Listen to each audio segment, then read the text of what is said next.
आज आप सब मित्रों को इसलिए यहाँ पे कष्ट दिया गया है कि आपको सुनकर ये बहुत ज़्यादा हर्ष होगा, खुशी होगी कि आपको पता है कि 2 दिन के बाद 20 तारीख को सोमवती अमावस्या आ रही है और एक बहुत बड़ा पर्व सनातन में इसको माना जाता है। हजारों की संख्या में लोग माँ गंगा के स्नान करने, उनके दर्शन करने के लिए जाते हैं। लेकिन एक बहुत बड़ी समस्या आती थी कि क्योंकि बहुत ज़्यादा संख्या में लोग जाते हैं जब ये दिन आता है, तो उसी उपलक्ष्य में एक ट्रेन हमारी हेमकुंड एक्सप्रेस लगी थी। बहुत सालों से वो लगी हुई थी, वो भी भाजपा के समय में ही लगी थी। और उसके बाद एक ट्रेन और 4 साल पहले हमने डॉक्टर जितेंद्र सिंह जी को बोलकर एक लगवाई थी, वो ट्रेन लग गई।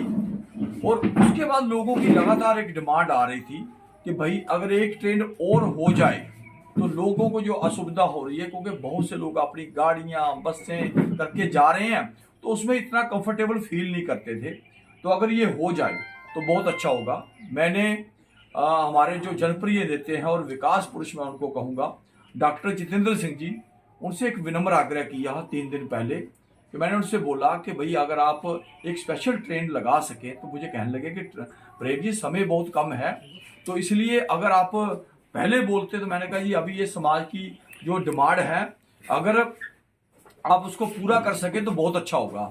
तो ये है कि असंभव को जो असंभव करके दिखाए उन्हीं को मैं कहूँगा डॉक्टर जितेंद्र सिंह जी कहते हैं। तो उन्होंने मेरे आग्रह को माना, वो रेल मंत्री जी के पास गए और उसके बाद कल शाम को, हालांकि रेल वालों का जो बात थी, रेल के जो अधिकारी थे उनका ये कहना था कि ये एडिशनल बोगी लगाने के लिए हमें कम से कम 10 दिन चाहिए और एडिशनल ट्रेन चलाने के लिए हमें 1 महीना पहले बोलना होता है। तो आप समझ सकते हैं कि किस तरह की सिचुएशन थी।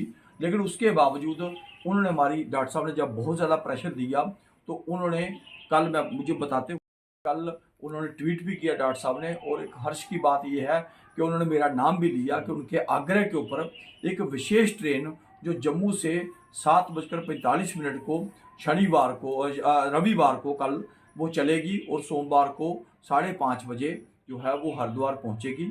और उसी तरह उस ट्रेन का जो नंबर है वो 4666 है जाने का और 4665 आने का नंबर है। तो मैं ये कहूँगा, इसलिए धन्यवाद करना चाहता हूँ कि एक बहुत बड़ी और 16 बोगीज की वो ट्रेन है। वो आप मुझे लगता है कि कुछ समाचार पत्रों में भी शायद आ जाएगा। तो इसलिए हम धन्यवाद करना चाहते हैं, एक ऐसा भला मानस, जनमानस, एक ऐसे जनप्रिय नेता हमको मिले कि जिन्होंने हमारी हर मांग को, मैं कहूँगा, विकास के नाम पर बहुत से लोगों ने बातें की, बहुत से लोगों ने चर्चाएं की, लेकिन जितना विकास, जो अद्भुत विकास इस क्षेत्र का हो रहा है और जितना सम्मान इस क्षेत्र को आज डोगर प्रदेश को मिल रहा है, मैं समझता हूं कि पहले कभी नहीं मिला। आपको विदित होगा कि कभी यहाँ 13 जुलाई की, कभी 26 अक्टूबर की विलय दिवस की छुट्टी नहीं होती थी, कभी यहाँ 13 जुलाई की होती थी और कभी शेख अब्दुल्ला के नाम पे होती थी। आज क्या हो रहा है, आज यहाँ महाराजा के हरि सिंह की छुट्टी हो रही है और दूसरी छुट्टी जो है वो विलय दिवस की हो रही है। इसलिए बहुत बड़ी बात है हम सब लोगों के लिए। तो इसलिए मैं डॉक्टर साहब का तहे दिल से धन्यवाद करूंगा कि ये चीजें आप देखने में छोटी लग रही है लेकिन बहुत बड़ी उपलब्धि है। और मुझे सौभाग्य मिल रहा है, एक बहुत बड़े महापुरुष का आज सानिध्य मिला। बहुत बड़े हमारे कीर्तन मंडली के, मैं कहूँगा, प्रख्यात, मैं कहूँगा, एक चेहरा है हमारे जम्मू कश्मीर का और पूरे भारतवर्ष का, हमारे श्रीमान बुआ दत्ता जी, उनका भी आज आशीर्वाद हमको मिला। तो ये भी कहते थे कि भाई एक बहुत बड़ा काम किया है। तो मैं भी धन्यवाद